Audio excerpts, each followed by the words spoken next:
Dr. Elena Vasquez had been studying the anomalous electromagnetic readings for 3 months when the first ship materialized over the Pacific Ocean. The massive dreadnought, easily the size of Manhattan, simply phased into existence, as if reality had torn itself open to accommodate its arrival. Within hours, 17 more vessels had emerged from what she would later understand was interdimensional space, their obsidian hulls drinking in sunlight like cosmic void. The Draconian Armada had found Earth. The beings that emerged from the lead vessel defied every xenobiological theory humanity had ever conceived. They stood 12 feet tall on digitigrade legs that ended in talons capable of rending steel. Their elongated skulls housed 4 eyes that glowed with predatory intelligence, and their serpentine bodies were covered in scales that seemed to shift between dimensions, creating an unsettling visual distortion that hurt to observe directly. Admiral Kethmore, commander of the Expeditionary Force, had conquered 47 worlds in his 5-century career. Earth represented nothing more than another primitive civilization to be catalogued, subjugated, and stripped of resources before the main fleet arrived. The inhabitants of this blue-green world had barely achieved interplanetary travel. They posed no threat to the Draconian Empire's inexorable expansion. The first contact occurred at the United Nations building in New York. Secretary General Harrison stood trembling as Kethmore's translation matrix converted his guttural language into passable English. "Your species will submit to imperial decree," the Admiral announced, his 4 eyes surveying the assembled human representatives with obvious disdain. "Resistance is futile. We have obliterated civilizations far more advanced than your own." What Kethmore didn't know, what none of the Draconians suspected, was that Earth harbored secrets buried so deep in geological time that even humanity had forgotten them. 75 million years ago, during the late Cretaceous period, another species had called this planet home. Not the lumbering dinosaurs that dominated the fossil record, but something far more sophisticated: the architects. The architects had achieved what the Draconians were still pursuing: perfect mastery over space and time. They had transcended physical existence, uploading their consciousness into quantum substrates embedded within Earth's very atomic structure.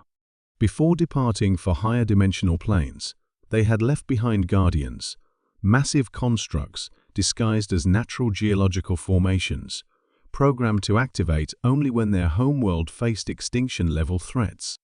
As the Draconian fleet took positions around Earth's major population centers, Elena worked frantically in her laboratory beneath CERN. The electromagnetic anomalies she had been tracking weren't random. They formed a pattern, a vast network of dormant energy signatures that stretched across the globe. The Himalayas, the Andes, the Mid-Atlantic Ridge, even the Great Lakes, all were nodes in a planetary defense system that had been sleeping for eons. The activation began with what seismologists initially dismissed as minor tectonic activity.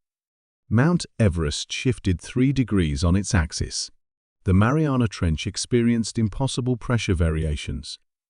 Lake Superior's water temperature dropped 40 degrees in a matter of minutes. But Elena understood what others couldn't. The planet itself was awakening. Admiral Kethmore was conferring with his tactical officers when the first Guardian emerged from Lake Michigan. The water boiled and churned as something vast rose from the depths, a geometric impossibility of crystalline surfaces and flowing metal that defied 3-dimensional space.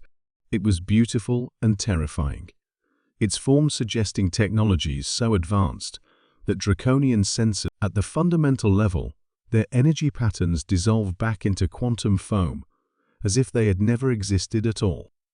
Across the globe, more Guardians were rising. The Angel Falls in Venezuela revealed itself to be a dormant construct masquerading as a waterfall. The Rock of Gibraltar unfolded into a geometric flower of impossible angles. In the Sahara Desert, what had been dismissed as an unusual rock formation stretched upward into a spire that pierced the stratosphere. Each Guardian was unique, reflecting the architect's understanding that true defense required adaptability. Some manipulated gravity, causing Draconian ships to implode under their own mass. Others rewrote local physics, creating regions where the invaders' technology simply stopped functioning. The most terrifying could manipulate probability itself, ensuring that every Draconian weapon missed its target, while every defensive measure succeeded perfectly.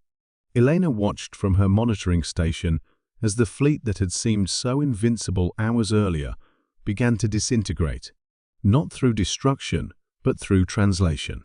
The Guardians weren't destroying the Draconian vessels, they were shifting them into parallel dimensions, pocket universes where they could exist without threatening Earth. Admiral Kethmore found himself aboard a ship that was simultaneously in Earth's orbit and nowhere at all. His sensors detected 37 different versions of reality existing in the same space, each one slightly different from the last. In one dimension, Earth was a barren rock. In another, the sun was a blue giant. In a third time, flowed backward. His crew was trapped in a labyrinth of infinite possibilities, all controlled by entities that treated the fundamental laws of physics like suggestions. The final Guardian emerged from Antarctica, not rising from ice, but materializing from the continental shelf itself. This one was different from the others, less geometric, more organic, as if the architects had poured all their remaining creativity into its design. It reached out across dimensional barriers and plucked Admiral Kethmore from his impossible prison, bringing him before the assembled human leaders. "Your empire threatens a world under ancient protection," the Guardian communicated, its voice resonating through dimensions. "You will carry a message back to your people. Earth is not defenseless. It never was. Your species may continue to exist, but this world is forbidden to you for all time."